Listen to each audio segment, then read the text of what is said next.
верим в линию деятельности нашего правительства, Конечно. нашего президента. Конечно. И вот его последнее послание мы здесь обсуждали детально, да? Да. Поэтому, значит, мы вот такие вот эти встречи, они, значит, здесь собрались татары со всей России. Вот эти встречи особо актуальны и нужны на сегодняшний день. Да. Вот мы в таких встречах понимаем свою консолидацию, свое понимаем многонациональность нашей России. Мы вот хотим, чтобы все вы свои таланты раскрыли, и все эти раскрывания ваших талантов именно на родине в России было в копилку нашей России. Вы обратили внимание, в послании президента он уделил сколько времени как раз нашим ценностям традиционным. Он сказал, что сейчас нормой стало на Западе что? Он сказал, что на Западе нормой стала даже педофилия.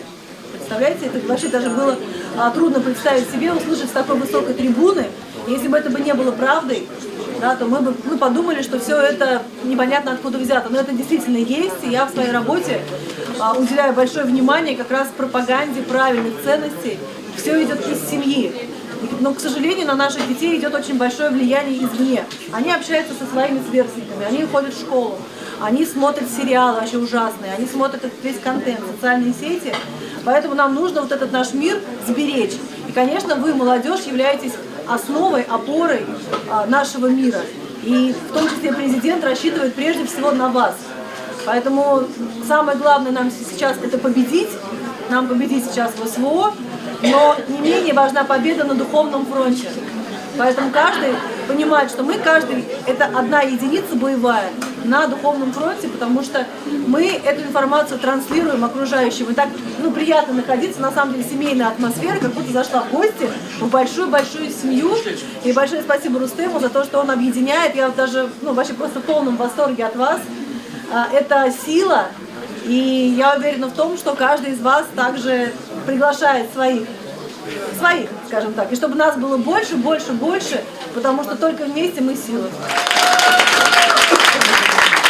Можно ли вам задать один провокационный вопрос? Пожалуйста. А как вот вы думаете, вот результаты переписи для нас это был как боксерский нокаут, мы вообще как холодный душ, потому что мы так этим занимались, и вдруг, когда мы получили эти результаты 31-го вечером, мы не знали, как одно время сейчас это все, а как вот ваше мнение? Мы потеряли 600 тысяч татар, только в Москве 65 тысяч, откуда эта цифра? Но надо заметить, что ведь не только татары были потеряны другие национальности, потому что сейчас, к сожалению, вот этот процесс унификации, это тоже большая работа наших геополитических врагов. То есть, когда мы себя не идентифицируем, когда, с одной стороны, каждого стараются сделать атомом, как у них там, живи для себя, живи настоящим, отдельной единицей, вне семьи, вне своего народа. Это с одной стороны, а с другой стороны, когда людям нашим становится все равно, кто они такие. А когда мы теряем свои корни, мы теряем будущее. Поэтому нам есть о чем задуматься, и это говорит о том, что нам есть над чем, ребят, работать.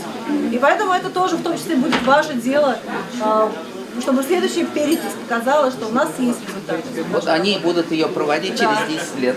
Да, вы будете проводить. Как положено, посчитайте. Спасибо.